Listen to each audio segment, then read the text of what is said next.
Welcome! In today's video, you'll learn how to enable the automatically create a passkey feature in Google Chrome, so you can sign in faster and more securely than ever. It's quick, easy, and a great way to streamline your online experience. Let's jump right in. First, open the Chrome browser on your device. Make sure you're signed in with your Google account, since that's where your passkeys and passwords are managed. Once Chrome is open, tap the three dots in the top right corner of the screen. That's your menu button. From the list that appears, tap on Settings. This is where all your Chrome preferences and privacy options are stored.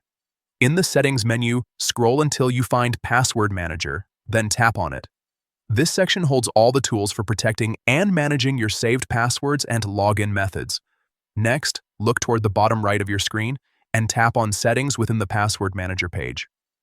This opens a few extra options you might not have noticed before.